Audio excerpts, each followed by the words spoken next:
Hi, welcome to Check Out St. Charles.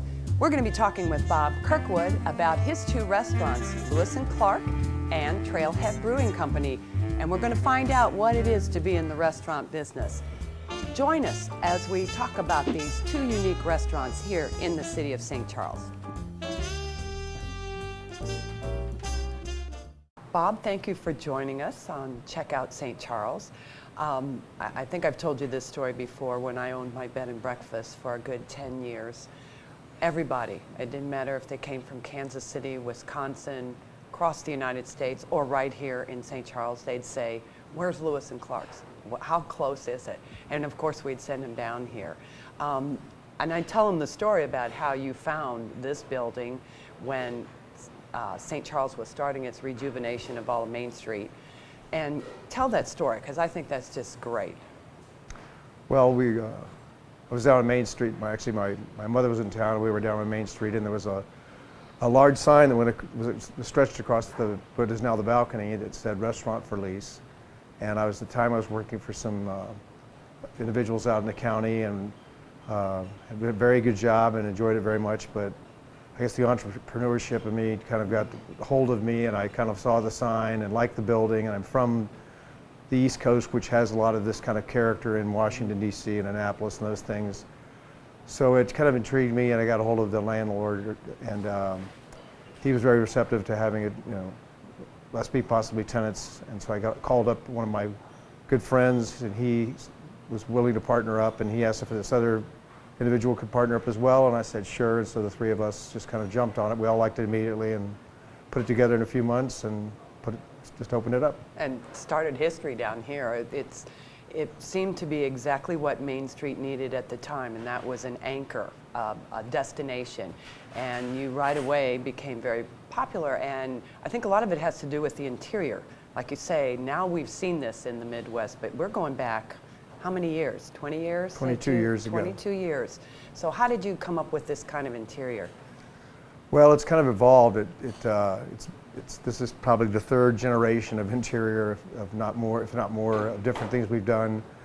But the first go at it was what we could afford, and then from there on, it's improved as we became more successful. We basically just do what we feel is best and what the customer would enjoy the most. We don't go in any particular direction with the interior. The exterior obviously is governed by the mandates of the Landmarks Board and the Historic District. But interior-wise, we just kind of do what we feel is best, and that's kind of how it ends up. So. Well, I remember the first time I came, I was in awe of the artwork. And you had, that was something that you just didn't see in a lot of restaurants. your standard artwork. This is new, one-of-a-kind kind of artwork. What made you go that direction?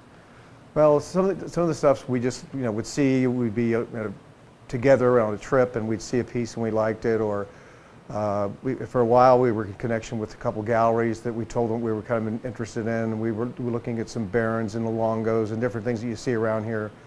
And then recently I was down in, last year I was down in Florida, and I went into a gallery, and I liked kind of an arrangement of photographs that we had there, and we basically said, well, let's just grab these, and I grabbed several photographs that this individual had done, and they're kind of unique because he framed them in beechwood, and I'm literally driftwood, I guess you would say, and so they're kind of unique, and we've done those on the first floor. So then we moved around other pieces of art to sort of showcase those on the first floor. So it's kind of a whim, kind of a way we do our art purchasing.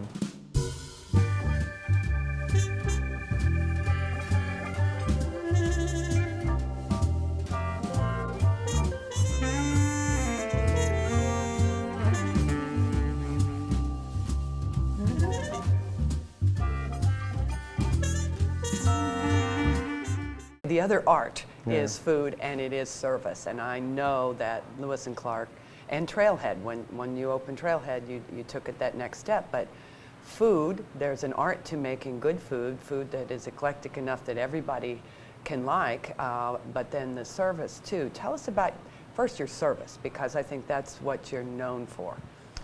Well, hopefully we are, and basically I kind of do all the final hires, and my criteria really is, would I want this person waiting on me when I'm interviewing them? And I guess that's how I evaluate them. I don't go by their, experience. That's a factor, obviously, but we've had some individuals that, had no service experience whatsoever, but they were very wonderful people, so they please the customer because the qualities of the person that they possess. We're fortunate to have people that are in the kitchen that have been there since day one. And, of course, they were a lot younger, and I was a lot younger. and, in the good old days, we've all right? kind of grown up together in many ways, and so that there's a lot to the consistency of the food there. Just if you can maintain consistency in your staffing, we make every attempt to kind of fresh the menu. But after so many years, it's one of those things where you kind of become a restaurant that people come here for everything, and there's very few things on the menu that don't work, so it's very hard to add more things. Right. So we may not be the most up-tempo in terms of our cuisine, but we still do very good volume, and we do it with maybe what you would say is somewhat old standbys in the casual food sector. And whereas a lot of people have tried a lot of other things, and they tend to be coming back to the old standards as opposed to going out into farther extremes. So. I think one of the big questions in St. Charles is who came up with the chicken chili, the white chili? Everybody loves, and you're known for it. Well, I first saw it about a trip back east. There's a very good group of restaurants, the Clyde Restaurant Group, I think is what it's called. But Clyde's was one of the original restaurants in Georgetown in Washington, D.C. Clyde's had a white chili, and they served it a little bit differently than we did, but I really enjoyed it. And I came back here, and Bobby Marcos, who's worked with us for almost all 22 years, I kind of gave it to him, and he kind of, as he's done with several other products, kind of tried different things and tried different things and tried different things. And we hit on this one and this recipe, and we liked it very much. It's unique. It's a unique white chili.